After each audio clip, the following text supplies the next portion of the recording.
આજની આપણી વાતનો વિષય છે જીવન અને જીવન યાત્રા સુખમય કેવી રીતે રહે. આપણે બધા જ ડાયમંડ ઇન્ડસ્ટ્રીમાં કામ કરીએ છીએ. તમને કદાચ ખ્યાલ હશે કે ડાયમંડ છે એ બેઝિકલી તો કાર્બન છે અને કોલસો છે ને એ પણ કાર્બન છે. આંતરિક રીતે કોલસામાં અને હીરામાં કોઈ ફેર નથી. કોલસો પણ 100% કાર્બન છે, હીરો પણ 100% કાર્બન છે. પણ કોલસો કોલસો છે, હીરો હીરો છે. એક આટલા નાના હીરામાં એક ટ્રક ભરીને કોલસો આવી જાય છે. બંને સગા ભાઈઓ. હા, coal and diamond are real brothers. એ સગા ભાઈઓ છે. પણ એક ભાઈની કિંમત એટલી છે કે એની કિંમતમાં બીજો ભાઈ છે તો ટ્રક ભરીને આવી જાય. એનું કારણ શું છે? તમારામાંથી હાઈસ્કૂલમાં જે ફિઝિક્સ અને કેમિસ્ટ્રી ભણ્યા હશે એને ખ્યાલ આવશે કે કાર્બન એટમ્સ બધા હેફેઝર્ડલી ગોઠવાયેલા હોય, કોઈ નિયંત્રણ વગરનું સંયોજન હોય. Haphazard coming together of carbon atoms એટલે કોલસો બની જાય. નિયંત્રણ વગરનું, આયોજન વગરનું, વ્યવસ્થા વગરનું આડેધડ ભેગું થઈ જાય ને બધા કાર્બન એટમ એટલે કોલસો બને. એમાં થોડુંક નિયંત્રણ આવે ને અને હેક્ઝાગોનલ સ્ટ્રક્ચરે ગોઠવાય. જે કેમિસ્ટ્રી ભણ્યા છે ને ખબર હશે, બેન્ઝીન રિંગની જેમ હેક્ઝાગોનલ સ્ટ્રક્ચરે ગોઠવાય એટલે એના એ જ કાર્બન એટમ ગ્રેફાઇટ બનાવે. લેડ, જેને કેમિસ્ટ્રીમાં પીબી કહેવાય, જે આપણે પેન્સિલ થી લખીએ છીએ ને એ જે કાળો ભાગ છે એ લેડ છે એટલે ગ્રેફાઇટ છે. એટલે જરા એની કિંમત કોલસા કરતા સારી થાય કારણ કે થોડું નિયંત્રણ આવ્યું. હવે આ શબ્દ છેલ્લે સુધી યાદ રાખજો. હા, કારણ કે એમાં થોડું નિયંત્રણ આવ્યું, થોડી વ્યવસ્થા આવી, થોડું આયોજન આવ્યું, થોડો સુમેળ આવ્યો. આ બધા શબ્દો છેલ્લે સુધી યાદ રાખજો. અને that સેમ કાર્બન એટમ્સ એ બધા ટેટ્રાહેડ્રલ સ્ટ્રક્ચરે ગોઠવાય એટલે એની જ આઈટમ હીરો બની જાય. એટલે મેં કહ્યું એમ કોલસો, ગ્રેફાઇટ અને હીરો ત્રણેય સગા ભાઈઓ. અને જોડિયા નહીં, ટ્રિપલેટ્સ. આ તો જોડિયા છે, આ તો ટ્રિપલેટ્સ. એટલે ત્રણેય આવી રીતે સગા ભાઈઓ છે. પણ આંતરિક વ્યવસ્થા કેવી છે એની ઉપર એક કોલસો બની ગયો, એક ગ્રેફાઇટ બની ગયો અને એક હીરો બની ગયો. એમ ભગવાને આપણને બધાને શારીરિક અવયવો આપ્યા છે. બુદ્ધિ, હાથ, પગ, આંખ, નાક, કાન. એનાથી આગળ વિચાર, કલ્પના, આયોજન, એ બધાની પણ નાની મોટી શક્તિ દરેકને આપી છે. તમે એનું ગોઠવણ, એની વ્યવસ્થા, એનું આયોજન, એનું નિયંત્રણ એ તમે કેવી રીતે કરો છો ને એની ઉપર તમારું જીવન કાં તો કોલસો બને, કાં તો ગ્રેફાઇટ બને અને કાં તો ડાયમંડ બને. Choice is yours. Make a good choice so you stand a good chance for a great change in your life. જીવનનું મોટું પરિવર્તન લાવવું હોય તો આપણે ચોઇસ હંમેશા સારી રાખવી. એના પછીના પગથિયા ઘણા છે પણ પહેલું અગત્યનું પગથિયું છે ચોઇસ. એટલે આપણા જીવનને હીરો બનાવવો એ આપણા હાથની વાત છે. તમને ખબર છે? તમને તો ખબર જ છે કે આટલો નાનો ડાયમંડ હોય પણ કિંમતી હોય. 100-150 કેરેટનો હીરો હોય એ પણ તો બહુ વધારે કિંમતી હોય. હમણાં જ સાઉથ આફ્રિકામાં 2-4 મહિના પહેલા જ એક બહુ 1100 કેરેટનો હીરો નીકળ્યો. એટલે બધા કિંમતી છે.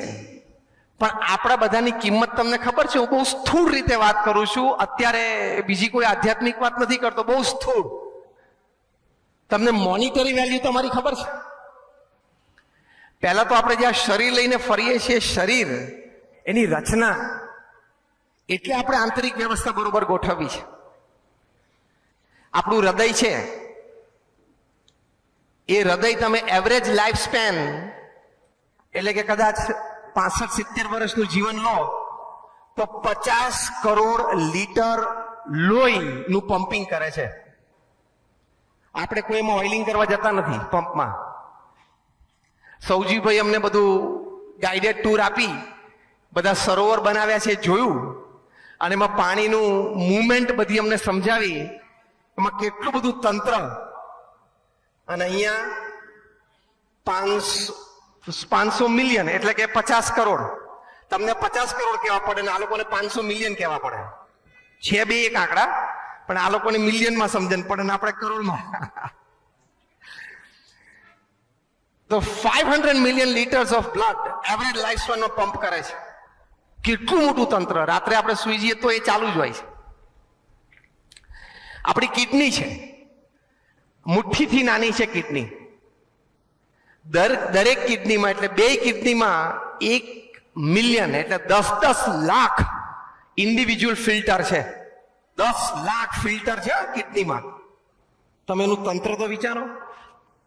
હવે એનાથી તમને મોટી વાત કરું.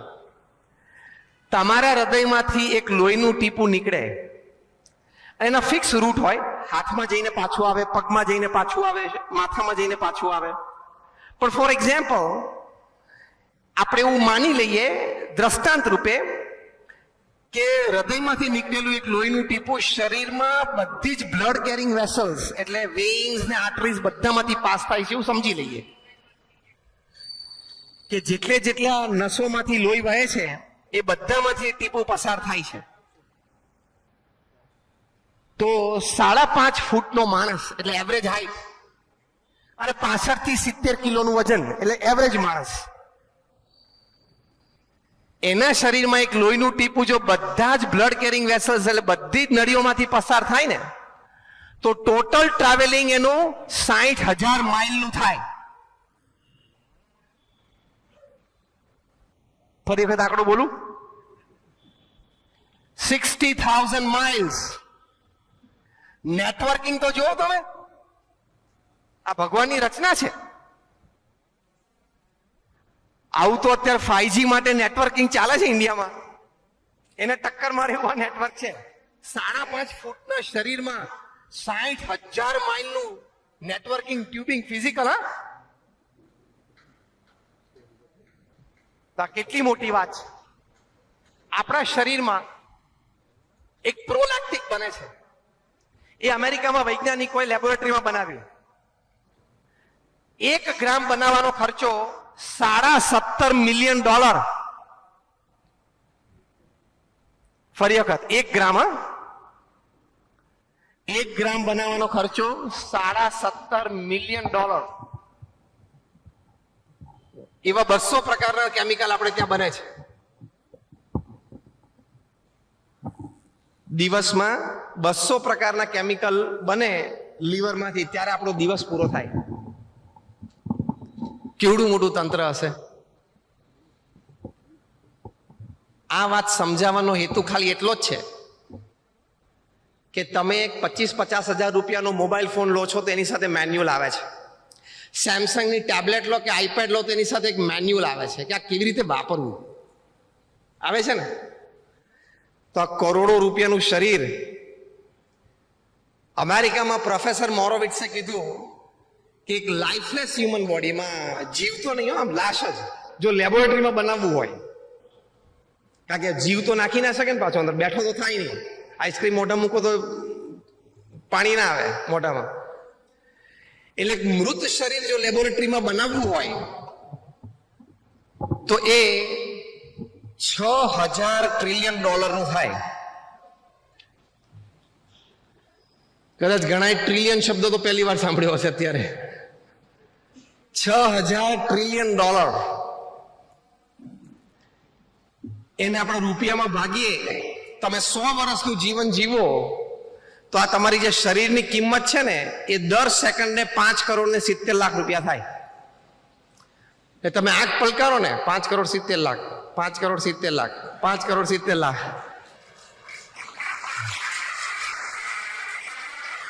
એ આ કિંમત છે શરીરની. તો એક 50,000 રૂપિયાનો કે 70,000 રૂપિયાનો મોબાઈલ લઈએ છીએ એની સાથે મેન્યુઅલ આવે છે, તો આનું કંઈક મેન્યુઅલ તો હોવું જોઈએ કે નહીં?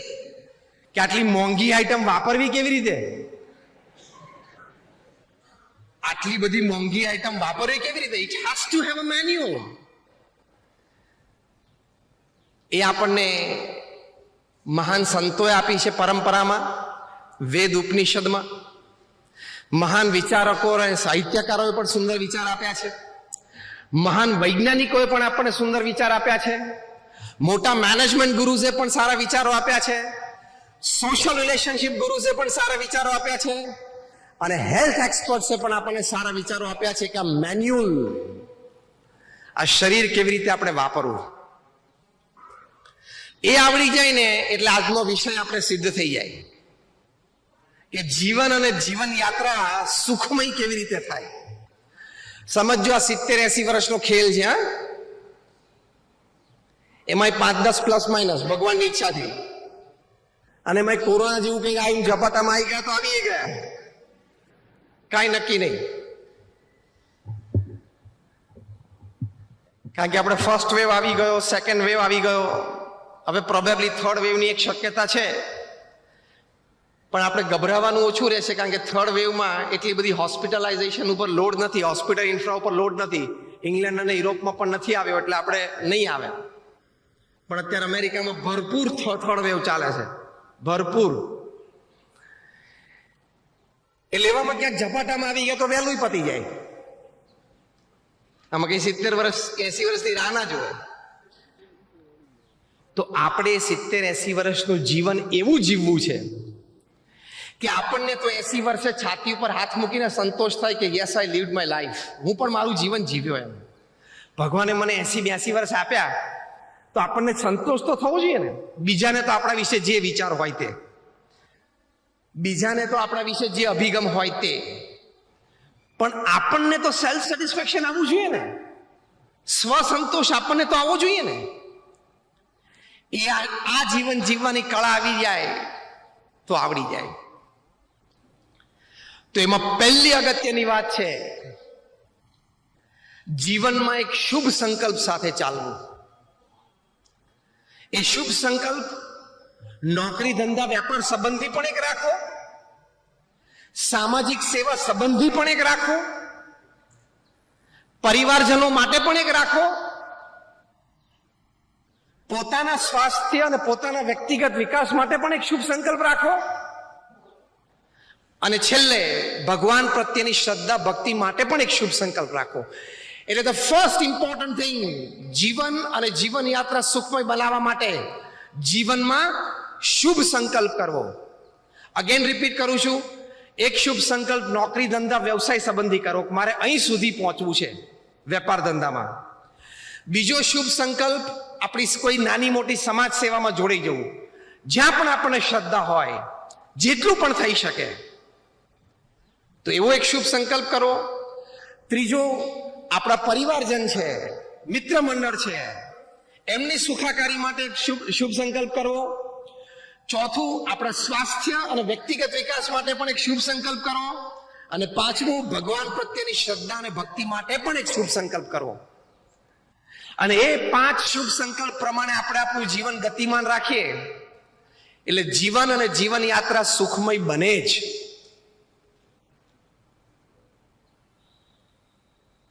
એ સંકલ્પને હંમેશા નજર સમક્ષ રાખવાનો.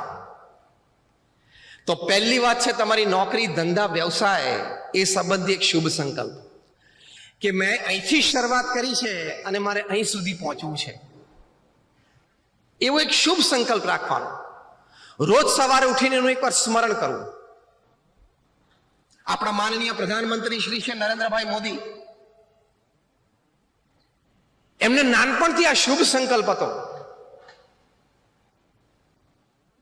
રોજ સવારે ઉઠે અને એકવાર આકાશમાં જોવે, તારાઓ જોવે અને પોતાની જાતને કહેતા કે આ તારાની જેમ મારે પણ એક દિવસ આકાશમાં ચમકવું છે, આ તારાની જેમ મારે પણ એક દિવસ આકાશમાં ચમકવું છે. અશુભ સંકલ્પ જે પણ પોતાની કાર્યવાહી હોય, કાર્યક્ષેત્ર હોય, વ્યવસાય હોય, વેપાર હોય, કંઈ પણ હોય, એવો એક શુભ સંકલ્પ. આપણે પણ જ્યાં છે ત્યાંથી આગળ વધવાનો શુભ સંકલ્પ. સૌજીભાઈ 25 વર્ષ પહેલાની કલ્પના હતી? હા કે ના? આ કલ્પના કરવાની ઈચ્છા હતી, અથવા તો આવું થશે એવું 35-40 વર્ષ પહેલા ખ્યાલ પણ હતો. પણ શુભ સંકલ્પ, એની પાછળ પુરુષાર્થ, સહકાર, આત્મવિશ્વાસ, બુદ્ધિમત્તા, અન્યના વિચારો સાથે આપણે બધું ઘણું બધું પડે, પણ આ કરવો જોઈએ. વર્ષો પહેલા ઇંગ્લેન્ડની એક વાત છે. એક સફાઈ કર્મચારી, ત્યાં લંડનમાં બિગ બેન ટાવર છે, એના ગાર્ડનમાં એ સફાઈ કરતા હતા. શિયાળાનો સમય હતો એટલે સફાઈ કર્મચારી બપોરે 12 વાગે કામ કરવા આવે, વહેલી સવારે તો આવી ના શકે. રવિવારનો દિવસ હતો એટલે એમનો 12 વર્ષનો દીકરો, એનું નામ વેલિંગ્ટન, એ પણ પપ્પા સાથે ત્યાં એમની મદદમાં ગયો. બંને જણા એ પાર્ક સફાઈ કરતા હતા. એ દરમિયાન બિગ બેન ટાવર ઉપર 12 વાગ્યાના ડંકા શરૂ થયા. પહેલો ડંકો વાગ્યો અને વેલિંગ્ટનને ઝબકારો થયો, અને 12 વર્ષનો છોકરો બોલ્યો કે Wellington will one day become the mayor of London. એક સફાઈ કર્મચારીનો છોકરો. હમણાં ભારતમાં પણ 3 મહિના પહેલા નાગપુરમાં એક સફાઈ કર્મચારીની દીકરી, એને યુપીએસસી ક્લિયર કરી. શુભ સંકલ્પ. કારણ કે સ્વામી વિવેકાનંદ એવું કહેતા કે each and every solve is potentially divine. આપણા બધાની અંદર ભગવાને આટલી શક્તિ મૂકી જ છે, પણ આપણે શુભ સંકલ્પ ના કરીએ કે શક્તિ બહાર લાવવી છે તો એ ક્યારેય બહાર ના આવે. બીજો ડંકો પડ્યો, Wellington will become the mayor of London. ત્રીજો ડંકો પડ્યો, Wellington will become the mayor of London. 12 ડંકા સુધી 12 વખત એ વાક્ય બોલ્યો. અને 10 જ વર્ષ પછી 22 વર્ષની ઉંમરે વેલિંગ્ટન લંડનના મેયર બન્યા. શુભ સંકલ્પ. એમ અહીંયા બેઠા છો તમે બધાએ શુભ સંકલ્પ કરવાનો કે સૌજીભાઈનો 1% તો થવું જ છે. બરોબર વાત કરું છું ને? કેમ ન થઈ શકાય? એમ આઈ રાઈટ ઓર રોંગ? શુભ સંકલ્પ કરવો તો આપણામાં લેટન્ટ એનર્જીસ ઘણી બધી છે. ખૂબ શક્તિ ભગવાને આપણા અંતરમાં દરેકને મૂકી છે. એ માનવ જાત પ્રત્યે ભગવાનની અત્યંત કૃપા છે. ઘણા વર્ષો પહેલા, આ તો સાહજિક વચ્ચે એક વાત યાદ આવી ગઈ. અમે ગીરમાં સિંહ જોવા ગયેલા. પછી સાંજનો સમય થયો એટલે પાછા આવતા હતા. ત્યાં એક નેસડો હતો, ત્યાં આમ કોઈ પરિવાર રહેતા હશે, એટલે ત્યાં અમે થોડી વાર ઉભા રહ્યા અને ભાઈ બહાર આવ્યા, અમને મળ્યા. અમે એમનો પરિચય કેળવ્યો, એને અમારો પરિચય કેળવ્યો. પછી અમે એમને કીધું કે તમે તો સિંહની વચ્ચે જ રહો છો, તમે તો તમારી ભેંસ ચરાવવા જતા હશો, ગાયો ચરાવવા જતા હશો, ત્યારે ઘણી વખત સિંહ આમ સામો જ જોયો હશે. તો કે ઘણી વાર. એટલે પછી અમે એમને પૂછ્યું કે તમને આમ ગભરામણ કે મૂંઝવણ થાય, બીક લાગે? તો કે ના ના, અમારે રોજિંદુ જેવું થઈ ગયું. પછી વળી મને વિચાર આવે એટલે મેં એમને પૂછ્યું કે તમારા જીવનનો એક લાયન એન્કાઉન્ટર પ્રસંગ, સિંહ સાથે તમે સામે આવી ગયા હોય એવો એક પ્રસંગ હોય તો કહો. એટલે એમને એક પ્રસંગ કર્યો કે એકવાર હું આમ નેસડાની બહાર નીકળ્યો ને સિંહ ને સિંહણ બેઠા હતા. આ લોકો એની આંખો જોઈને ખબર પડી જાય કે આ ભૂખ્યો થયો છે, તરાપ મારશે, અથવા તો પેટ ભરેલું છે, શાંતિથી બેસશે. એની આંખોમાંથી અને એની બોડી લેંગ્વેજ ઉપરથી ખબર પડી જાય. એટલે કે મને ખબર પડી ગઈ કે અત્યારે આ ભૂખ્યા છે અને ગમે તેની ઉપર તરાપ મારશે. એટલે કે હું ગોળ વળીને ભાગ્યો, એટલે બંને મારી પાછળ પડ્યા. હજી તો ઘરથી થોડોક બહાર નીકળેલો આમ, અને મારે દરવાજા સુધી પહોંચાયું હતું જ નહીં. ત્યાં સુધી તો એ મને પકડી લે. મેં કહું તો પછી? તો કે આ સ્વામી તમને દિવાલ દેખાય છે ને? મેં કહું હા. એ હું કૂદીને અંદર ગયો. તો આ દિવાલ તમે કૂદી ગયા? તો કે હા, લગભગ 9 ફૂટની એ દિવાલ હતી. મને કે આમ કૂદી ઊંચો કરી અને 2 હાથ દિવાલ પર મૂક્યા અને પછી તાકાતથી આખું શરીર ફેર્યું, તો કે ભગવાનની દયાથી કૂદી ગયો. અને પછી ભગવાનની દયા પેલા 2 પાછા કૂદ્યા નહીં.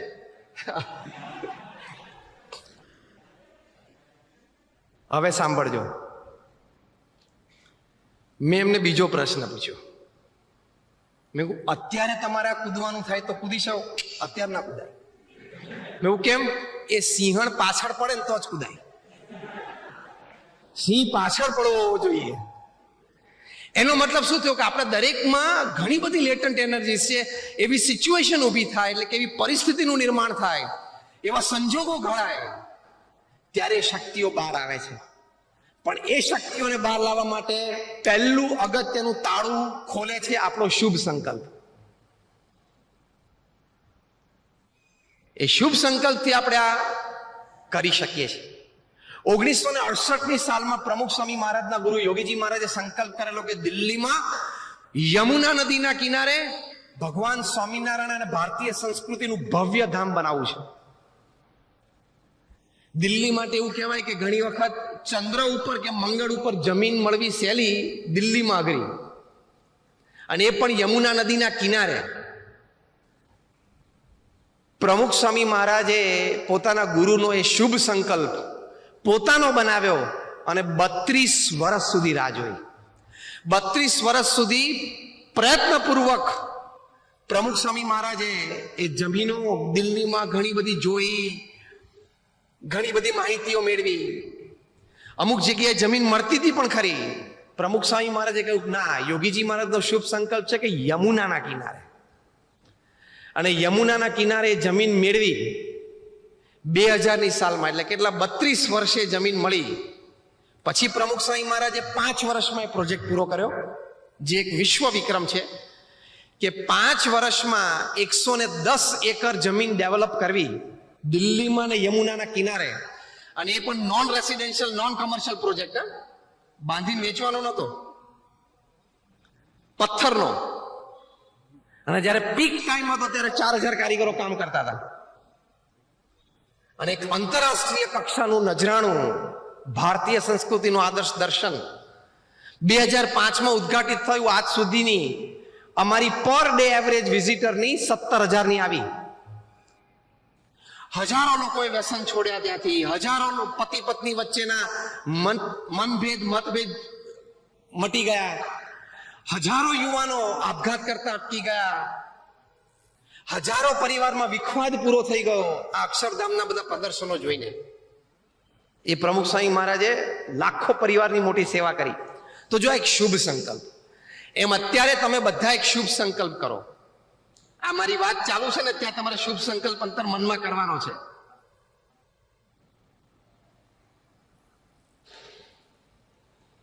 ચાલુ થઈ ગયા વિચાર? Sky is the limit. અંગ્રેજીમાં કહેવત છે. લિમિટ શું છે? સ્કાય. અને કેમાં કહેવત બની? કારણ કે સ્કાય પોતે જ લિમિટ નથી. સ્પેસ તો અગાધ છે. આપણને દેખાય જેમ કે આકાશ છે, પણ એ તો અનંત છે. એટલે માણસ ધારે તે કરી શકે. પહેલી વાર એવરેસ્ટ ઉપર ચડવાનો વિચાર એડમંડ હિલેરીને અને તેનસિંગને આવ્યો. પ્રયત્ન કર્યો, પણ ઉપરનું વાતાવરણ કેવું હોય તો ખબર નહોતી. ઠંડી, બરફ, વાવાઝોડા. એ લોકોને પાછું બેઝ કેમ્પમાં ઉતરી જવું પડ્યું. પણ નીચે બેઝ કેમ્પમાંથી એડમંડ હિલરીએ એવરેસ્ટની સામે જોયું અને એક અદ્ભુત વાક્ય બોલ્યા. એમણે કહ્યું કે I will come again, I will conquer you, I will put my foot on your head. હું ફરી વખત આવીશ, હું તને જીતીશ, હું તારા માથા ઉપર પગ મૂકીશ. પછી એનું કારણ બોલ્યા, જે વાક્ય ઐતિહાસિક થઈ ગયું, વિશ્વ પ્રસિદ્ધ થઈ ગયું અને પ્રેરણા સ્ત્રોત સમા આ શબ્દો એડમંડ હિલરી બોલ્યા કે because as a mountain you cannot grow, as a human being I can. એક પર્વત તરીકે તારો વિકાસ નથી, મનુષ્ય તરીકે મારો વિકાસ અમર્યાદ છે. એટલે આજે હું હારો, આજે હું તારાથી હારો છું, પણ હું આવીશ, તને જીતીશ, તારા માથા ઉપર પગ મૂકીશ, કારણ કે પર્વત તરીકે તારો વિકાસ નથી અને મનુષ્ય તરીકે મારો વિકાસ તો અમર્યાદ છે. હું ધારું એટલો મારો વિકાસ કરી શકું. અને બે જણા પાછા આવ્યા અને એવરેસ્ટને સર કર્યો. પછી તો ઘણા બધાએ કર્યો. જર્મનીમાં મેસ્નરને એમ થયું કે હું એકલો ચડું, કોઈ ટીમ નહીં. જેને પ્રેક્ટિસ કરી તો ખીલો છે એ ભીતમાં આમ ખોસી દે, ઘરે પ્રેક્ટિસ કરી. અને એક આંગળીથી આખું શરીર કેટલી મિનિટ સુધી લટકાવી શકે? 3 કલાક સુધી. ત્યાં સુધીની પ્રેક્ટિસ કરી એને કે હું એકલો હિમાલય ચડવા જઉં છું, ક્યાંક હું લપસું ને પડું અને મારી એક આંગળી ક્યાંક બરફમાં જતી રહેવી જગ્યા જો મળી જાય ને તો હું 3 કલાક ટકી જાઉં. ખીલા ઉપર એક આંગળીથી પોતાનું શરીર જે કંઈ 55, 60, 65 કિલોનું હોય 3 કલાક ટકાવવું એટલે. અને આપણે અડધો કલાક થાય ને, અડધો કલાકથી ઊભો છું, ખુરશી કઈ કોઈ સારું. કેટલી અમર્યાદ વિકાસની શક્યતાઓ છે મનુષ્યની.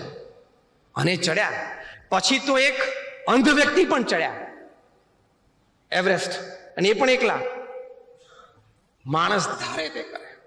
એટલે પહેલી વાત આપણી આ છે, જીવન સુખમય બનાવવા માટે શુભ સંકલ્પ કરવો.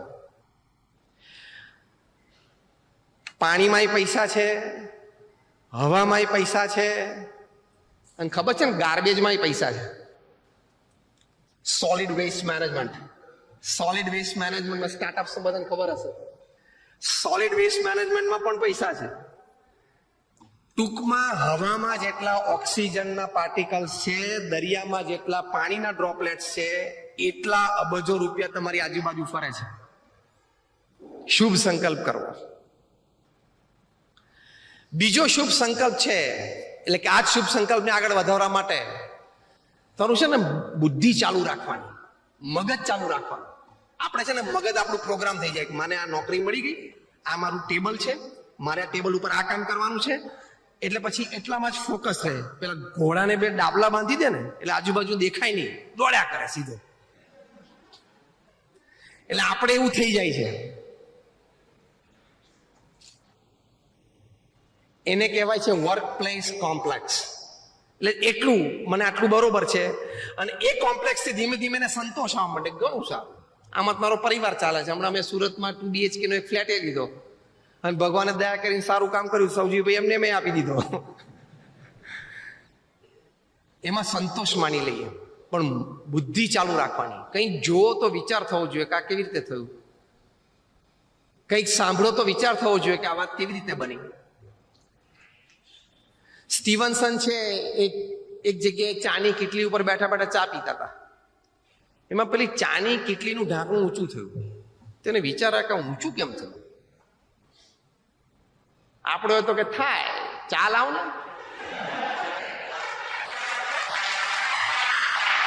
એનાથી લાંબુ ચાલે નહીં.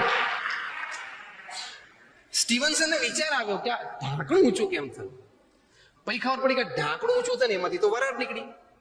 તો કે વરાળ એક મેટલને ખસેડી શકે? આ વિચાર. વરાળ છે can steam push a metal, એનો વિચાર આવે. અને એમાંથી આ રેલવે એન્જિનની શરૂઆત થઈ. રેલવે એન્જિન દોડવા માંડ્યા. આટલા મોટા વૈજ્ઞાનિક ન્યૂટન બેઠા હતા બગીચામાં, સફરજન પડ્યું. તો વિચાર આવે કે આ નીચે કેમ પડ્યું, છૂટું પડીને ઉપર કેમ ના ગયું. આપણે બેઠા હોત તો લઈને ખાવા માંડે. અને કોક આપણને કહે ને કે આવો મને વિચાર આવે છે, ડોબો છું, નીચે જ પડે ને ક્યાં જાય. કારણ કે આપણે નીચે રહીએ છીએ. માણસ કઈ થોડા હવામાં રહે છે, તો માણસ માટે જ આ બધું બનેલું છે. એટલે માણસ રહેતો ત્યાં જ પડે, પાછો લોજિક આપે. ન્યૂટનને એમ થયું કે નીચે કેમ પડ્યું, ઉપર કેમ ના ગયું. અને એમાંથી ગુરુત્વાકર્ષણની શોધ થઈ. અને એના લીધે આખી આ અત્યારે જે સ્પેસમાં દોડ ચાલી છે અને સ્પેસમાં બધે રોકેટ્સ, સેટેલાઇટ્સ બધું લોન્ચ થાય છે, એ આ જો ગ્રેવિટીના કાયદાની ખબર ના હોત ને આપણને, ગુરુત્વાકર્ષણની, તો એ શક્ય નહોતું. પણ આ એપલમાંથી શરૂઆત થઈ. એટલે જો વિચારશીલ રહેવું. આ સ્ટાર્ટઅપ માત્ર વિચારના જ છે ને. બેંગ્લોર છે is the startup capital of the world. ખાલી ઇન્ડિયા અને એશિયાનું નહીં. લોકોને વિચાર આવે કે આવું થઈ શકે, થાય. તો વિચારશીલ રહેવું એ મનુષ્યનું કર્તવ્ય છે. એટલે તો ભગવાને બુદ્ધિ આપી છે. એટલે વર્ક પ્લેસમાં બંધાઈ નહીં જવાનું કે આ કામ મારું આટલું, આનાથી ઉપરનું કામ છે ત્યાં આપણે 2022માં પહોંચવું છે. બધા અહીં આવીને એકવાર સૌજીભાઈની ઓફિસ તો જોઈ જ લેવી, દૂરથી. આમ અંદર નહીં જવું, પણ દૂરથી જોઈ લેવી એકવાર. એટલે શું, ચાર્જિંગ આવે. આ લોકોને મેં હમણાં વાત કરી, અમે ત્યાં ઓફિસમાં બેઠા ત્યારે, તમે લોકો MBA થાય, you spend your 3 years 4 years 5 years studying ત્યાં ઇંગ્લેન્ડમાં ને અમેરિકામાં બધા. એ તમને 5 વર્ષમાં જે શીખવા ના મળ્યું ને, એ સૌજીભાઈ સાથે 10 જ મિનિટના વાર્તાલાપમાં તમને સમજવા મળશે. અને આ બધા આ પાડી અનુભવ. પછી સૌજીભાઈએ વાત કરી, મેં અમને બધાને વાત કરી છે કે તમે મારા કરતા ખૂબ સારું ભણ્યા. અને બરોબર છે, દરેક ફેમિલી બિઝનેસમાં આગળ ઉપરની પેઢી વધારે સારું ભણતા, નોલેજેબલ થાય જ. પણ સૌજીભાઈ કહ્યું કે તમે બધા ભણ્યા છો, સારું ભણ્યા, સારી યુનિવર્સિટીઝમાંથી, પણ એક વસ્તુ તો તમારે મારી પાસે જ આવવું પડશે, અનુભવ.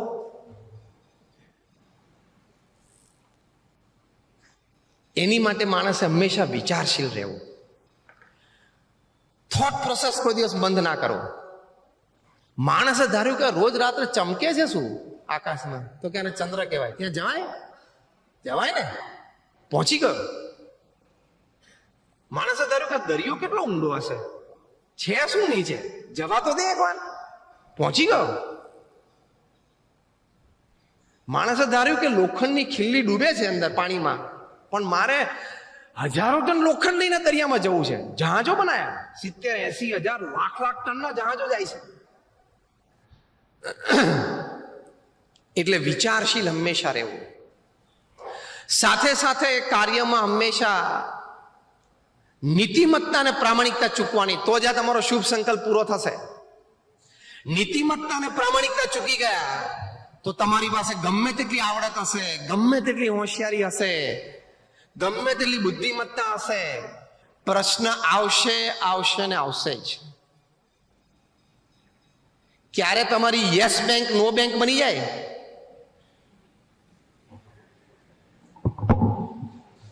Bankers no it better. રાતોરાત તમારી યસ બેંક નો બેંક બની જાય, તમને ખબર જ ના પડે કે આ કેવી રીતે થઈ ગયું. નીતિમત્તા અને પ્રામાણિકતા ચૂક્યા તો whoever you are, whatever you are, wherever you are, fall is certain. आप हीरो में से जीरो बन जाते हो. કાચી સેકન્ડમાં તમે હીરોમાંથી ઝીરો બની જાઓ. એટલે નીતિમત્તા અને પ્રામાણિકતા કોઈ દિવસ ચૂકવા નહીં. પ્રમુખ સ્વામી મહારાજને એક વખત પૂછેલું કે કયો વિચાર તમારા મનમાં હંમેશા રહેશે, એમને કહ્યું કે જે વિચાર મને ક્યારેય નથી આવતો.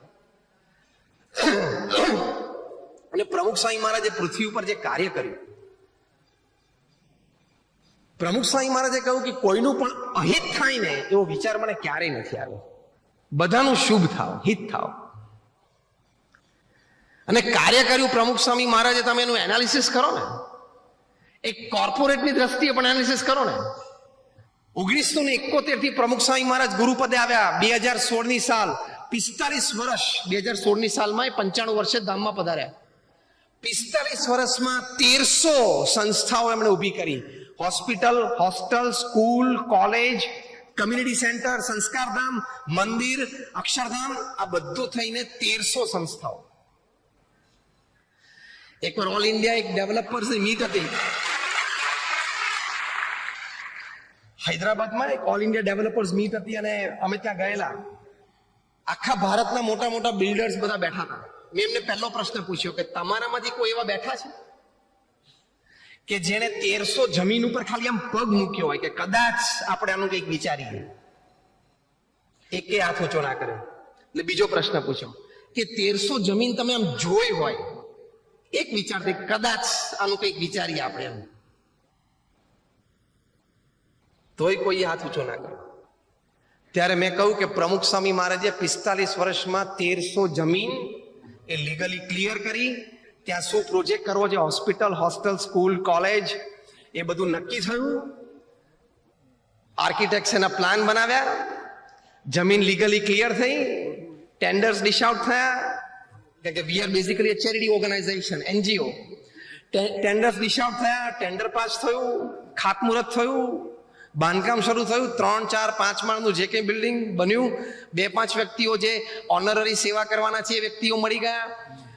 બીજા 15, 25, 50, 100 જે કંઈ એ સંસ્થા માટે પેડ વ્યક્તિઓ જોઈએ એ ગોઠવાઈ ગયું. ઉદ્ઘાટન સમારોહ થઈ ગયો અને એ સંસ્થાને પ્રમુખ સ્વામીએ સમાજ સેવા માટે મૂકી દીધી. 45 વર્ષમાં 1300 એટલે દર 15મા દિવસે પ્રમુખ સ્વામી મહારાજે આ પ્રોજેક્ટ કર્યો.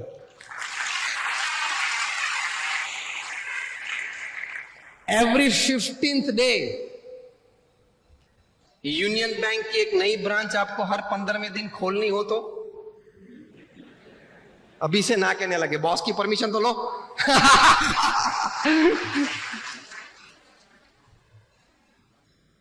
દર 15મા દિવસે આવો એક પ્રોજેક્ટ કરવો એટલે 45 વર્ષ સુધી. અને આ કઈ કોમર્શિયલ એક્ટિવિટી નથી, ચેરિટી એક્ટિવિટી છે. લોકોના દાન ઉપર જીવવાનું છે.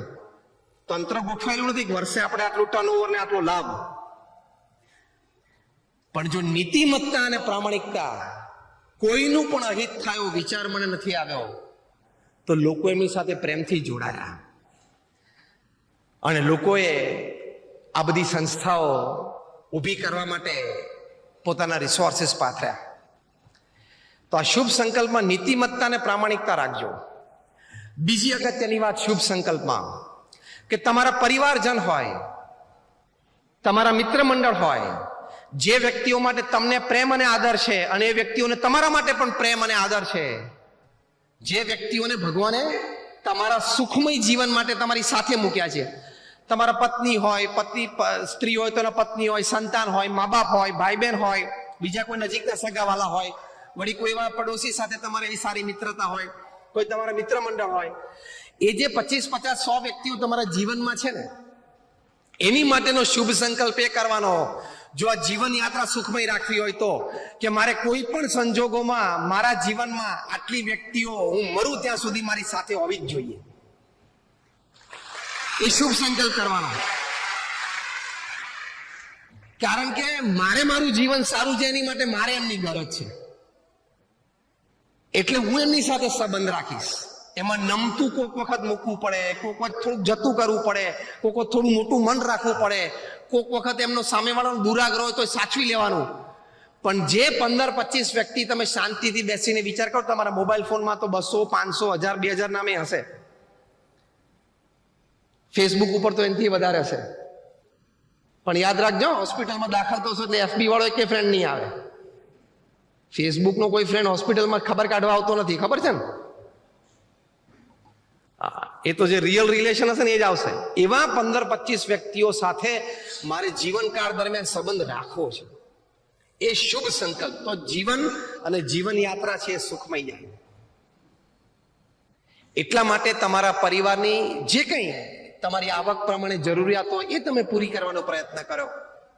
તમારા સંતાનોને સારામાં સારું ભણતર આપજો, કારણ કે education is power, knowledge is power. એટલે સારામાં સારો અભ્યાસ કરાવજો અને સાથે સારામાં સારા સંસ્કાર આપજો. એટલે પરિવાર માટે વ્યવસ્થા, બાળકો માટે શિક્ષણ અને સંસ્કાર, આ તમે શુભ સંકલ્પ કરશો એટલે તમારો એ વિભાગ, પારિવારિક વિભાગ એટલે કે સામાજિક વિભાગ, સાંસારિક વિભાગ, એ પણ સુખમય જશે. એમાં તમે અભ્યાસ તો સારો કરાવો છો, વ્યવસ્થા પણ તમારી આવક પ્રમાણે તમે સારામાં સારી કરો છો, પણ વાત આવે છે સંસ્કારની. એ ખૂબ જરૂરી છે. જો સંસ્કાર નહીં હોય તો પ્રમુખ સ્વામી મહારાજ એક વાત કરતા કે જો તમે તમારા સંતાનોને સંસ્કાર નહીં આપો તો તમારે એક દિવસ તમારી સંપત્તિ અને સંતતિ બે ખોવાનો વારો આવશે. એટલે અમારી બીએપીએસ સંસ્થામાં અત્યારે દેશ પરદેશમાં 10,000થી વધારે બાળ મંડળો ચાલે છે, બાળ અને બાલિકા મંડળ બંને થઈને. અને તમને આશ્ચર્ય થશે કે અમે 1100 સંતોમાંથી લગભગ 70 થી 80 સંતો ફૂલ ટાઈમ ચિલ્ડ્રન્સ એક્ટિવિટીઝ માટે પ્રમુખ સ્વામી મૂકેલા છે. Full time. એમાં ઘણા બધા સંતો હાર્વર્ડથી MBA થયેલા છે, ઓક્સફર્ડથી પણ MBA થયેલા છે, સ્ટેનફોર્ડ અને યેલમાં પણ ભણેલા છે. એવા સંતોને ચિલ્ડ્રન્સ એક્ટિવિટીઝ યુએસએમાં જ નહીં, ખાલી આફ્રિકામાં, ઓસ્ટ્રેલિયામાં, ઇન્ડિયામાં બધી જગ્યાએ. કારણ કે એ પેઢીનું જતન કરવાનું છે. આપણા માનનીય મુખ્યમંત્રી શ્રી નરેન્દ્રભાઈનો જે સંકલ્પ છે કે 2025ની સાલમાં ભારતને $5 ટ્રિલિયન ઇકોનોમી બનાવવી, એની માટે અત્યારની આ યુવા પેઢી માટે તો જવાબદારી છે જ, પણ તમારા સંતાનોના ખભા ઉપર પણ બહુ મોટી જવાબદારી છે. અને વી હેવ ધ કેપેસિટી. આપણે એ કેપેસિટી છે, પણ એ સંસ્કાર હશે તો. શિક્ષણથી એકલાથી નહીં ચાલે. પ્રમુખ સ્વામી મહારાજ એક વાત કરતા હતા કે લક્ષણ વાળું શિક્ષણ રક્ષણ કરે અને લક્ષણ વગરનું શિક્ષણ ભક્ષણ કરે. અને થાય જ છે. તમને આશ્ચર્ય થશે, 30,000થી વધારે વૈજ્ઞાનિકો અત્યારે પૃથ્વી ઉપર બોમ્બ બનાવે છે. એટલે તને વિજ્ઞાન ભણાવ્યું આની માટે.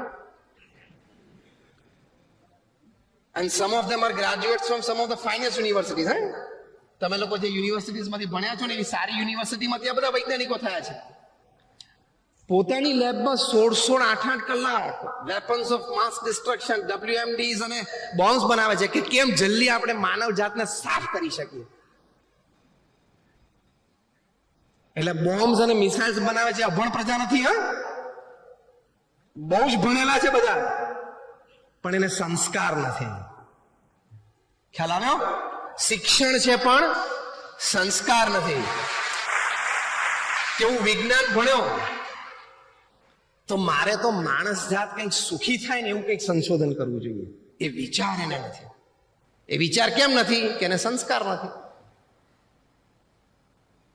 એટલે અમારા ત્યાં MS યુનિવર્સિટીમાં પ્રોફેસર મદન 1981માં મારા ઉત્સવમાં આવેલા, ત્યારે અમારા ઉત્સવના મુખ્ય મંચ ઉપરથી 10,000 વ્યક્તિઓની હાજરીમાં બોલેલા કે many education institutes are producing educated monkeys. ભણેલા ગણેલા વાંદરા તૈયાર કરીએ છીએ અમે. કારણ કે સંસ્કાર જ નહીં. જો પરિવારમાં સંસ્કાર નહીં હોય ને તો સંપત્તિ અને સંતતિ બે ખોવાનો વારો આવશે.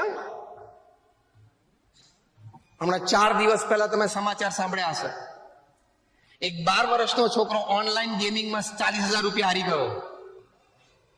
સાંભળ્યું છે? સાંભળ્યું ને? અને ગળે ફાંસો કરીને લટકીને મરી ગયો. સંસ્કાર નહીં. અત્યારે મા બાપને એમ છે કે અમારા છોકરા ગેજેટ્સ વધારે સારી રીતે ઉપયોગ કરતા થાય, મોડર્ન તો જ કહેવાય, આઈફોન સારી રીતે ઓપરેટ કરે તો મોડર્ન કહેવાય. See, I am not against it. તમારા સંતાનોને જ્યારે જે ગેજેટની જરૂર હોય ચોક્કસ આપજો. એને ભણવા માટે ટેબ્લેટ કે આઈપેડ જોઈતું હોય, સ્કૂલમાંથી એની માટેનો આદેશ આવે તો ચોક્કસ લાવી આપજો. આ બધા ગેજેટ છે એ ખૂબ ઉપયોગી છે, પણ તમારે મા બાપ તરીકે સંસ્કાર આપવા પડશે કે બેટા આની મર્યાદાઓ શું છે, આમાં શું વપરાય ને શું ન વપરાય. તમને આશ્ચર્ય થશે કે 1988 કે 90ની સાલમાં પ્રમુખ સ્વામી મહારાજ અમેરિકા પધારેલા, ત્યારે ન્યુયોર્ક એરપોર્ટ ઉપર એક પત્રકારે પ્રમુખ સ્વામી મહારાજને પૂછેલું કે આ મોડર્ન ટેકનોલોજી અને ઇન્ટરનેટ છે એ આશીર્વાદ છે કે શ્રાપ છે. પ્રમુખ સ્વામી મહારાજે પોતાના વિશાળ અનુભવ પરથી, કારણ કે દુનિયાના 60 દેશોમાં 18,000 ગામડા અને શહેરોમાં જાતે ગયેલા છે, 4 મિલિયન 40 લાખ લોકોને વ્યક્તિગત મળેલા છે. અમારા જેવા 1100 સંતોને દીક્ષા આપી, 55,000 નો અમારો વોલેન્ટિયર ફોર્સ, અને મેં કહ્યું એમ 1300 સંસ્થા ઊભી કરી. લોકો એમને પત્ર લખતા હતા, એવા 7.5 લાખ પત્રોના જાતે જવાબ આપ્યા છે. 45 વર્ષ સુધી રોજના 70 પત્રો એ વાંચતા અને જવાબ આપતા, 90 વર્ષની ઉંમર સુધી. અત્યારે અમારા ગુરુહરિ મહંત સ્વામી મહારાજ છે, 88 વર્ષની ઉંમરે રોજના 150 પત્રોના ઉત્તર આપે છે. 150. તો આટલું મોટું તંત્ર ચાલે. 3.5 લાખ ઘર, ઓફિસ, ફેક્ટરીમાં અમે પધરામણી કરી છે. એ પ્રમુખ સ્વામી મહારાજે આ પત્રકારને આ પ્રશ્નના ઉત્તરમાં જવાબ આપ્યો કે ટેકનોલોજી અને ઇન્ટરનેટ વિવેકથી વાપરે તો આશીર્વાદ છે, વિવેક ચૂકી જાય તો શ્રાપ છે. જે હકીકત છે. જો આ બાળકની વાત થઈ હમણાં, વિવેક ચૂકી ગયો તો શ્રાપ. એટલે પરિવારને ખાસ સંસ્કાર આપજો. તમારા બાળકના હાથમાં તમે મોબાઈલ ફોન આપો ત્યારે પતિ પત્ની એટલે મા બાપ બંને સાથે બેસીને એને બધું વિવેક સમજાવજો. દર 3 દિવસે 5 મિનિટનો ક્લાસ લેજો.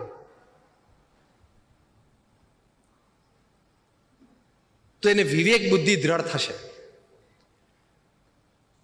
તમે ઘણી વખત તમારા બાળકને બર્થડે પ્રેઝન્ટમાં આઈફોન આપો, એની ના નથી, ઓકે, સમય યોગ્ય આવે ને તમે આપો, એના ફ્રેન્ડ સર્કલમાં બધા પાસે હોય તમને અનુકૂળ હોય તમે આપો, તેની ના નથી. પણ તમને ખબર છે એપલ ફોન જેને શોધ્યો, સ્ટીવ જોબ્સ, એ તો 56 વર્ષની ઉંમરે કેન્સરથી મૃત્યુ પામ્યા 7-8 વર્ષ પહેલા. પણ એમનું જીવન ચરિત્ર લખાણું છે. જીવન ચરિત્રનું નામ છે સ્ટીવ જોબ્સ. માતા પિતા તરીકે તમારે સંતાનનો ઉછેર કેવી રીતે કરવો જોઈએ ને એ જો તમારે સારી રીતે સમજવું હોય તો જીવન ચરિત્ર વાંચવું જોઈએ. નિક બિલ્ટન નામના એમના ખાસ મિત્ર, એમણે પ્રસંગ લખ્યો છે આ પુસ્તકમાં કે એક દિવસ સ્ટીવ જોબ્સ એના પરિવારે અમને એમના ઘરે રાત્રિ ભોજન માટે બોલાવ્યા, તમે આવો. બંને નાનપણના મિત્રો. નિક બિલ્ટને એમને કહ્યું કે એમના ઘરે ડાઇનિંગ ટેબલ ઉપર બેઠા હતા. સાહજિક મેં વાત શરૂઆત કરી કે સ્ટીવ, હું તો એમ સમજતો હતો કે તારા ઘરની બધી દિવાલો એ મોટી મોટી ટચ સ્ક્રીન જ હશે. મજાકમાં વાત શરૂ કરી. એમ કરતા કરતા બંને પરિવાર બેઠા હતા ડિનર ટેબલ ઉપર. બંને પરિવારના 12, 14, 17 વર્ષના સંતાનો. પછી નિક બિલ્ટન લખે છે આ જીવન ચરિત્રમાં કે મેં સ્ટીવ જોબ્સને પૂછ્યું કે તારા બાળકો કયો આઈફોન યુઝ કરે છે.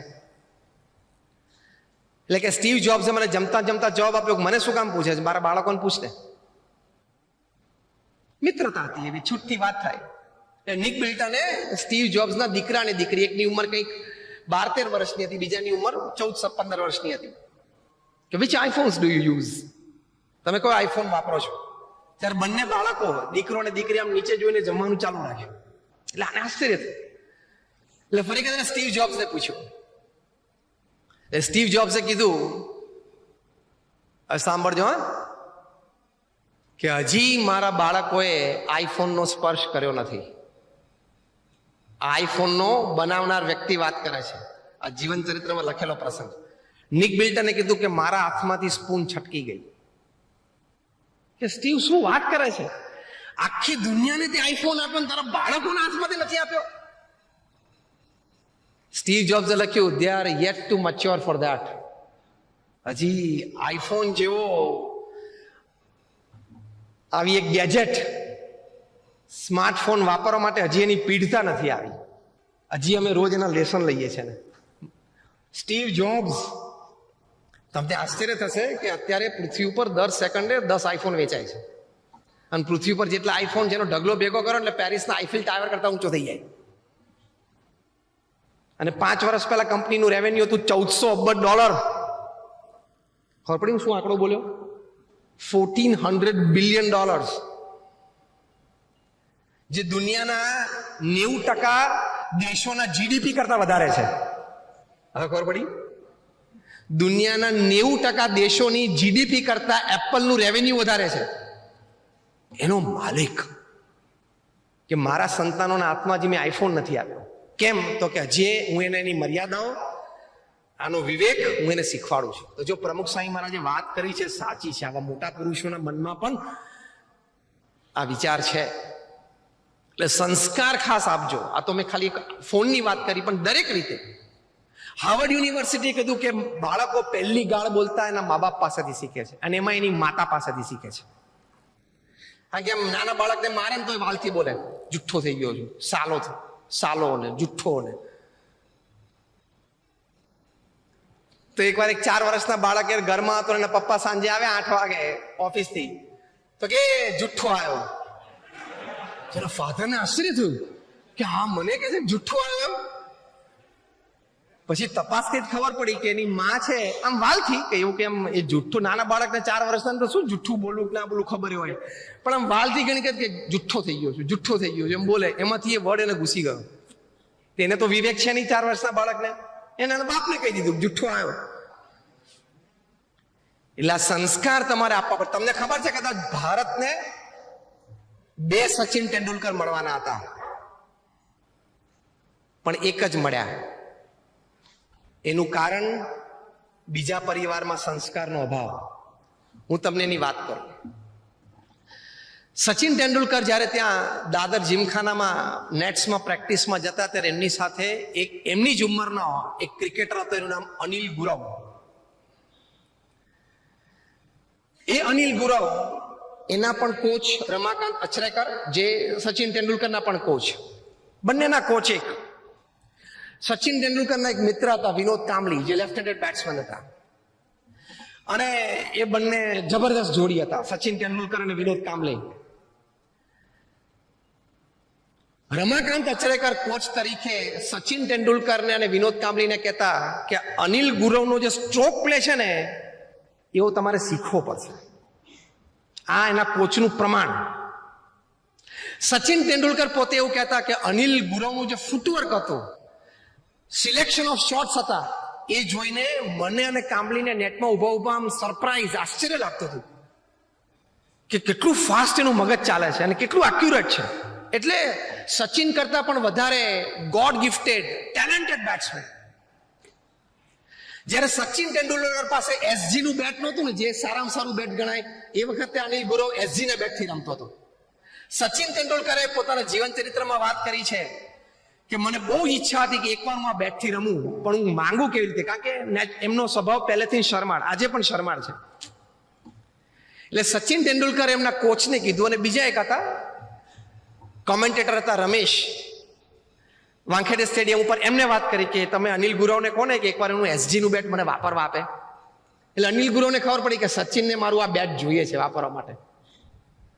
એટલે અનિલ ગુરવ એને સામેથી આપ્યું, તું વાપર, વાંધો નહીં, પણ એક શરત કે તારે બહુ સારો સ્કોર કરવાનો, ને તો બીજી વખત નહીં આપું.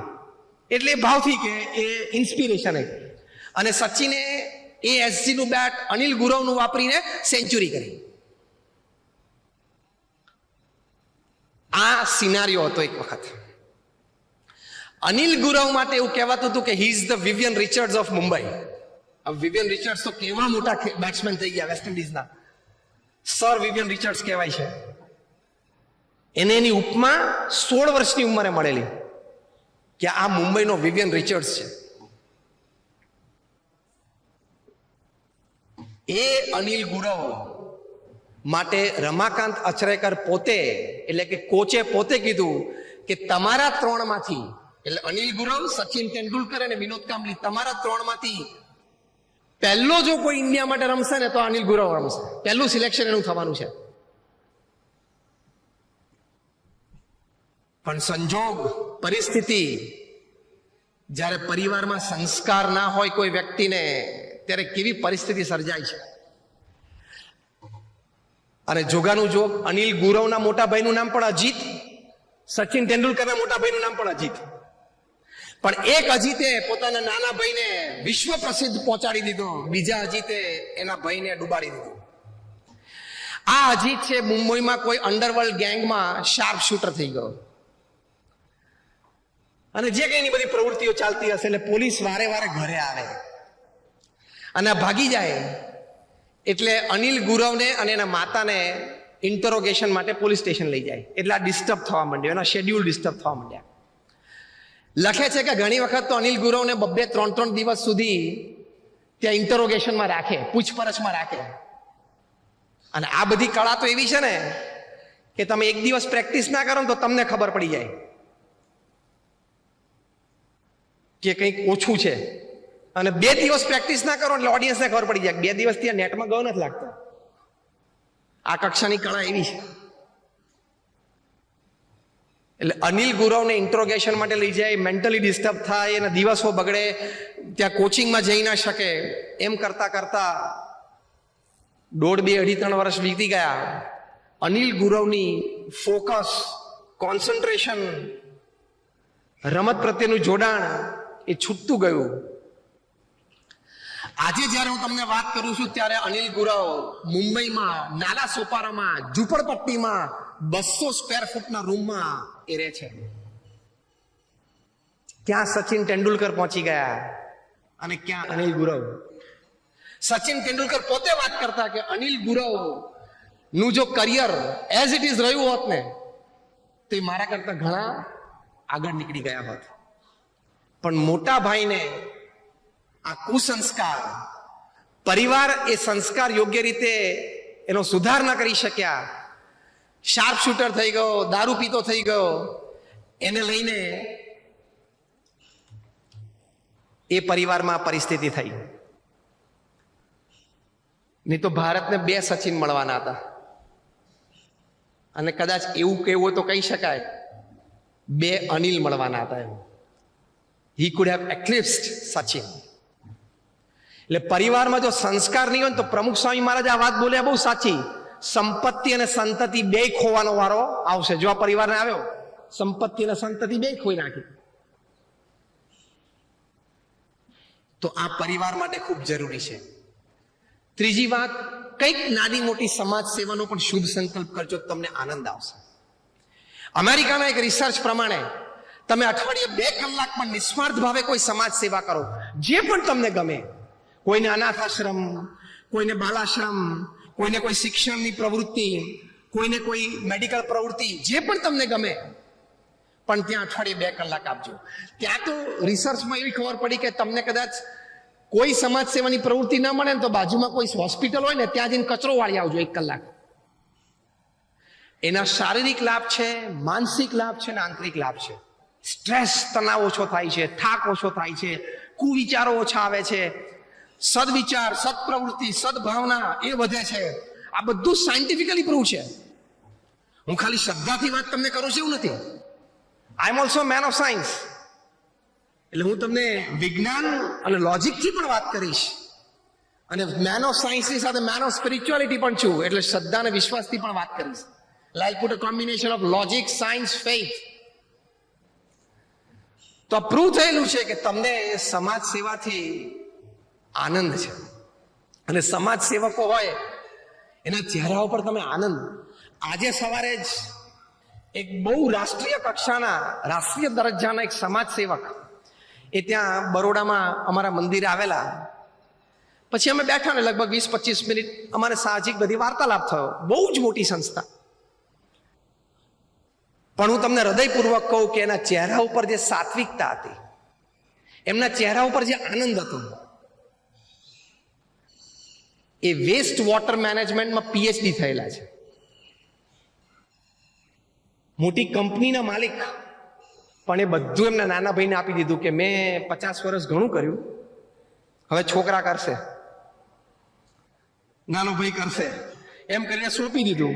ફૂલ ટાઈમ સમાજ સેવા. પણ I tell you from my heart, મારા હૃદયથી હું તમને કહું અત્યારે કે મારી હૃદયની વખતે કબૂલાત હતી કે એમના ચહેરા ઉપર જે આનંદ હતો, જે સાત્વિકતા હતી, યુ ફીલ કે ધીસ ઇઝ લાઈફ, આ જીવન છે. તો એવો એક શુભ સંકલ્પ કરજો કે કંઈક નાની મોટી સમાજ સેવા કરવી છે, તો એનાથી પણ તમને જીવનમાં ખૂબ આનંદ આવશે. અને છેલ્લી વાત, હવે આપણે 10 મિનિટમાં પૂરું કરીએ.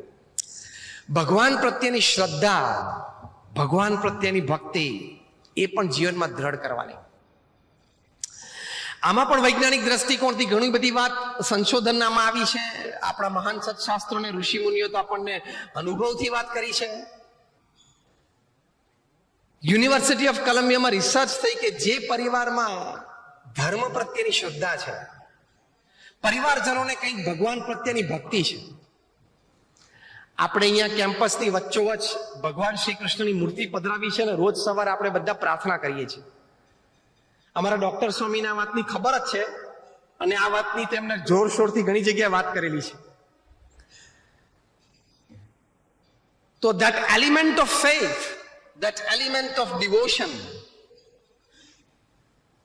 એક મનુષ્ય તરીકે આપણામાં હોવું જોઈએ. નહીં તો મનુષ્ય અને પશુમાં કોઈ ફરક નથી. પશુ પણ સવારે ઉઠીને ખાઈ પીવે છે, હરે ફરે છે, બચ્ચા પેદા કરે છે, બચ્ચા મોટા કરે છે, તમે તમારા છોકરાઓને ભણાવો છો અને સિંહણ પણ જંગલમાં એના બચ્ચાને હન્ટિંગ શીખવાડે છે. એ પણ એટલું જ કપરું કામ છે, સહેલું નથી. એટલે બધું પશુઓ પણ કરે છે. પશુમાં અને માણસમાં ફેર શું? ધર્મ અને ભક્તિ એ પશુ અને માણસમાં ફેર છે. પ્રમુખ સ્વામી મહારાજ આ વાત કરતા કે ધર્મ અને ભક્તિ જો મનુષ્યના હૃદયમાં ના હોય તો એ પશુ જેવો જ છે. કારણ કે પછી તમે ખાઓ પીવો, હરો ફરો, આનંદ કરો, મોજ મજાક કરો, પરિવાર ચલાવો, બચ્ચા મોટા કરો, પછી ટાઈમ આવે એટલે આગ બંધ થઈ જાય, કાર્યક્રમ પૂરો. પશુ જેવું જીવન. It is animal life, dog life, donkey life, cat life, simple. તો યુનિવર્સિટી ઓફ કોલંબિયાએ કીધું કે જે પરિવારમાં ધર્મ છે, ધર્મના સંસ્કાર છે, જે પરિવારમાં ભગવાન પ્રત્યેની થોડી શ્રદ્ધા અને ભક્તિ છે, એ પરિવારને, જે પરિવારોમાં ધર્મ અને ભક્તિ નથી એના કરતા શું વિશેષ લાભ છે? 10 વર્ષનો આ સર્વે, 1 લાખ પરિવારમાં સર્વે, પૃથ્વીના 5 ખંડો ઉપરનો સર્વે, દુનિયાના 100 દેશોમાં સર્વે, એની પરથી તારણ કાઢ્યું કે જે પરિવારોમાં ધર્મ અને ભક્તિના સંસ્કાર વિશેષ છે એ પરિવારમાં પહેલી વાત કે પરસ્પર એકબીજા પ્રત્યે સહન કરવાની વૃત્તિ, સહિષ્ણુતા અને પ્રેમ એ વધારે જોવા મળ્યા. આ સુખમય જીવન થયું કે નહીં? કારણ કે હાર્વર્ડ યુનિવર્સિટીએ સ્ટડી કર્યો કે પૃથ્વી પર સૌથી મોટો આનંદ કયો? તો પારિવારિક જીવનનો આનંદ. બીજી વાત કરી કે જે પરિવારોમાં ધર્મ અને ભક્તિ છે, પરિવારને બીજો શું લાભ છે કે એ લોકોના બાળકોના એકેડેમિક રિઝલ્ટ્સ, એટલે શૈક્ષણિક પરિણામો જે પરિવારમાં ધર્મ અને ભક્તિ નથી એના બાળકો કરતા સારા દેખાણા. ત્રીજું કીધું કે ધર્મ અને ભક્તિ જેના પરિવારમાં હોય એ પરિવારોના બાળકોમાં સ્કૂલની ફરિયાદો ઓછી આવે છે. ચોથી વાત કરી ધ ઓવરઓલ હેલ્થ, એ કે જે પરિવારોમાં ધર્મ અને ભક્તિના સંસ્કાર છે એ પરિવારજનોની ઓવરઓલ એનું સ્વાસ્થ્ય એ ધર્મ અને ભક્તિ નથી એવા પરિવારોના સ્વાસ્થ્ય કરતા ઘણું સારું જણાણું. તો આ બધું સુખમય જીવન માટે નથી આવતું? ધર્મ અને ભક્તિના સંસ્કારથી તમારા બાળકોનો અભ્યાસ જો સારો થતો હોય, તમારા બાળકોની ફરિયાદો ઓછી આવતી હોય, તમારું બધાનું પરિવારમાં બધા જ પરિવારજનોનું સ્વાસ્થ્ય સારું રહેતું હોય, તમારા પરિવારો વચ્ચે ટોલરન્સ, એક્સેપ્ટન્સ, એડજસ્ટમેન્ટ એટલે કે સહિષ્ણુતા, પ્રેમ, લાગણી, સહન કરવું એ વધી જતું હોય તો એ સુખમય જીવન યાત્રા નથી? યસ ઓર નો? એ સુખમય જીવન યાત્રા છે. તો આ સાયન્ટિફિકલી સર્વેથી પ્રૂવ થયેલું છે. પણ આપણે ઘણી વખત કેવું છે કે અમે સંતો કહીએ તમને ઓછું મનાય, પણ એની એ જ વાત પાછી પશ્ચિમમાંથી રિસર્ચ થઈને આવે ને તો કે હવે બરોબર. આપણે કહીએ ને કે યોગ કરો તો યોગ ના કરે, પણ એ યોગ અમેરિકા જાય, યોગ વાયોજી યોગની પાછળ બિગ ઇન્ફ્લેટેડ અમેરિકન એ લાગે યોગા, અને પાછું આવે ને એટલે કે હવે કરું. આપણી માનસિકતા એવી છે. પણ આ હકીકત છે. એક છેલ્લો પ્રસંગ કહીને પૂરું કરું. જો ભગવાન પ્રત્યેની શ્રદ્ધા અને ભક્તિ તમને પ્રેક્ટિકલી શું લાભ આપે છે? Let us talk practical. આપણે થિયરીની વાતો નથી કરવી. રોજિંદા જીવનમાં મિનિટ ટુ મિનિટ તમને શું લાભ થાય છે? તો સૌથી મોટો લાભ એ છે કે કપરી પરિસ્થિતિ, પ્રતિકૂળ સંજોગોમાં તમને આ વાત સ્થિરતા આપશે, બે બાકડા થતા બચાવશે, સ્ટ્રેસ લેવલ તમારો ઓછો કરશે અને તમને આપઘાતમાંથી પણ બચાવશે. બહુ મોટા સાયકેટ્રિસ્ટ હતા કાર્લ યંગ, એમણે લખ્યું છે કે મેં 60 વર્ષ સુધી સાયકેટ્રિસ્ટની પ્રેક્ટિસ કરી. એટલે સાયકેટ્રિસ્ટ એટલે ગાંડા, સાયકેટ્રિક ગાંડાની ટ્રીટમેન્ટ કરીએ. કેટલા વર્ષ? 60 વર્ષ આંતરરાષ્ટ્રીય કક્ષાએ. અને સાયકેટ્રી વિભાગના પિતામહ કહેવાય કાર્લ યંગ. એમણે કહ્યું કે મેં 60 વર્ષ સુધી ગાંડાઓની ટ્રીટમેન્ટ કરી છે એને સાજા કરવા માટે. હવે વાક્ય સાંભળજો. ડોક્ટર કાર્લ યંગે કહ્યું કે 60 વર્ષ મેં ગાંડાઓની ટ્રીટમેન્ટ કરી, પણ એક પણ પેશન્ટ મારી પાસે એવો નહોતો કે જે ભગવાનમાં એને શ્રદ્ધા અને ભક્તિ હતી અને મારી ટ્રીટમેન્ટની જરૂર પડી હોય. સ્થિરતા, સ્ટેબિલિટી. 1972ની સાલમાં યુગાન્ડામાં ઈદી અમીનને રાતોરાત સપનું આવ્યું કે બધા એશિયનોને કાઢો. આપણા બધા ગુજરાતી ત્યાં યુગાન્ડામાં બધા લાખોપતિ અને કરોડોપતિ હતા, મર્સિડીઝ ફેરવતા હતા 60 અને 70 ના દાયકામાં. મોટી મોટી દુકાનોના માલિક હતા, ફેક્ટરીઓના માલિક હતા. અને ઈદી અમીન આવ્યા અને કે 72 કલાકમાં દેશ છોડો, પહેરેલા કપડે છોડો. અને સૈનિકો ઘરે ઘરે ગયા કાઢવા માટે. પહેરેલા કપડે નીકળે તો શૂટ કરી દઈએ. ઘણાને શૂટ કર્યા. પણ યુગાન્ડા બ્રિટિશ કોલોની હતી એટલે બધા પાસે બ્રિટિશ પાસપોર્ટ હતો. પણ ઘણા બધા વૃદ્ધો હતા કે આપણે 60-70 થઈ ગયા તો આપણે ભારત પાછા જવાનું 10 જ વર્ષ છે. ઘણા યંગસ્ટર હતા ને બધા લંડન ગયા. 72 કલાકમાં તો બધા જ એશિયન્સને યુગાન્ડામાંથી કાઢી મૂક્યા. અને યુગાન્ડા એવો દેશ છે ઈસ્ટ આફ્રિકાનો જેની માટે કહેવત છે કે રાત્રે તમે સાવેણાની સળી એ જમીનમાં નાખીને સુઈ જાઓ એટલે સવારે એની પર ગુલાબ આવી ગયું હોય. એટલી ફળદ્રુપ જમીન, દુનિયાની સૌથી ફળદ્રુપ જમીન. હા, રાત્રે તમારે સાવેણાની સળી જમીનમાં ઊભી રોપી દેવાની અને સવારે એની પર ગુલાબ આવી ગયું હોય. આ કહેવત છે કે જમીનની ફળદ્રુપતા વર્ણવવા માટેની કહેવત છે.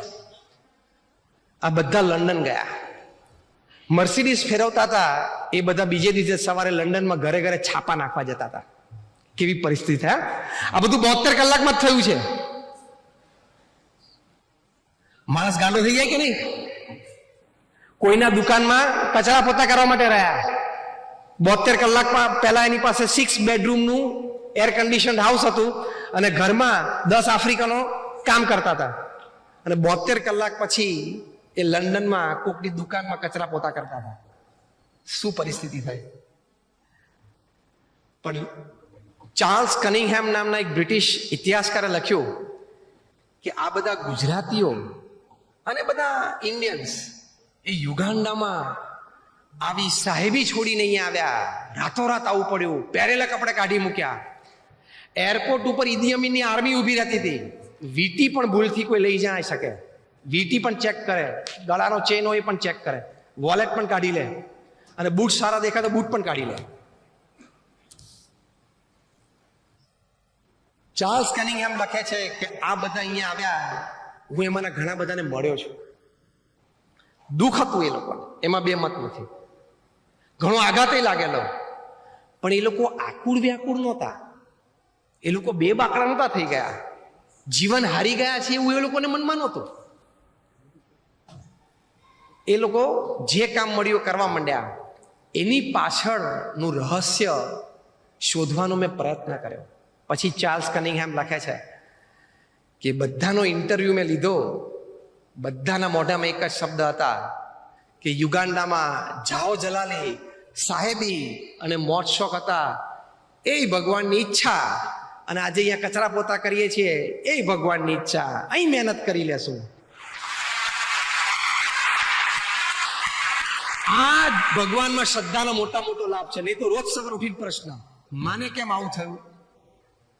બધાને સવાર ઉઠીને આ પ્રશ્ન હોય છે, કેમ આવું થયું? નહોતું થવું જોઈતું. મારી જોડે જ કેમ આવું થયું? ભાઈ નહોતું થવું જોઈતું, થઈ ગયું, હવે શું કરું? બોલ. રડવું છે? આપઘાત કરવો છે? ભગવાનમાં શ્રદ્ધા હશે તો વિચારે છે કલ જો થા વો ભી ભગવાન કી इच्छा, आज जो है वो भी भगवान की इच्छा और कल जो होगा वो भी. चले यूनियन बैंक वाले ने मुख्य बात कर दी है हम, क्योंकि आप ज्यादातर हिंदी समझते हो, मैं समझ सकता हूं कि मैं गुजराती में बोल रहा था, इसलिए शायद आपको सब कुछ समझ में तो नहीं आएगा. आया? हाँ, तो फिर अच्छी बात है. तो ये बात है भगवान की इच्छा. भगवान की इच्छा से होता है. આનો મતલબ એવો નથી કે પુરુષાર્થ ના કરવો. જંગી પુરુષાર્થ કરવો એ મનુષ્યનું કર્તવ્ય છે અને મનુષ્યનું ગૌરવ છે. પણ એ પુરુષાર્થ પછી જે પરિણામ મળે ને એ સ્વીકાર કરવો ભગવાનની ઈચ્છાથી, એ પણ મનુષ્યનું ગૌરવ છે. આ વાત આપણને શીખવાડવાની છે. બસ આ વાત એક શીખી જાઓ ને, તમને આજે આખા પ્રવચનમાં એક વાત યાદ ના રહે ને તો આ વાત યાદ રાખજો કે હું મારી બુદ્ધિ, શક્તિ, આવડત, સંજોગો, વ્યવસ્થા, સહકાર થી બધો પુરુષાર્થ કરી લઈશ, લડી લઈશ છેલ્લા શ્વાસ સુધી. પણ પછી કદાચ મારી મનગમતી પદવી કે મનગમતું સ્થાન અથવા મનગમતો દરજ્જો કદાચ મને ન મળ્યો, એનાથી ઓછું મળ્યું, તો હું પ્રેમથી સ્વીકારી લઈશ. ભગવાનની ઈચ્છા, મારા પ્રાર્થનામાં કદાચ આટલું જ લખ્યું હશે. એ વિચાર સાથે તમે જીવો ને એટલે એક દિવસ પણ તમારું મોઢું ઉતરેલી કઢી જેવું ના થાય. પીધેલી એક દિવસ પણ નહીં. અને શું કામ મોઢું ઉતરેલું રાખીએ? શું કામ હતાશા અને નિરાશામાં જઈએ? એક તો જીવું 70-80 વર્ષ, એમાં રોજના 8 કલાક જો સુઈએ એટલે 23 વર્ષ તો શું આમ જતા રહે? તો રહ્યું શું? એમાં મોઢું કરમાઈને શું કામ પડવું? સવારથી તાજા જ રહેવાનું, આનંદમાં જ રહેવાનું. મળ્યું બહુ સારું, ના મળ્યું વધારે સારું. કેમ? મળ્યું એ મારી ઈચ્છા, ના મળ્યું ભગવાનની ઈચ્છા, કઈ બીજું હશે. આ વિચારથી જીવન અને જીવન યાત્રા સુખમય રહે.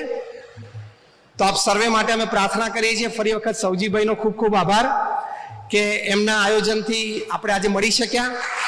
એમની માટે, એમના બધા પરિવારજનો માટે અમે ખૂબ પ્રાર્થના કરીએ છીએ કે એમની ખૂબ પ્રગતિ થાય અને વહેલાસર વરાછાથી પાછું બધું અહીંયા તંત્ર ગોઠવાય. મને પાછળ દેખાડ્યું બધું ગોઠવાય જેવું, એ બધું વહેલું ગોઠવાઈ જાય અને જેટલો અત્યારે વર્કફોર્સ છે એનો ડબલ વર્કફોર્સ ઊભો થાય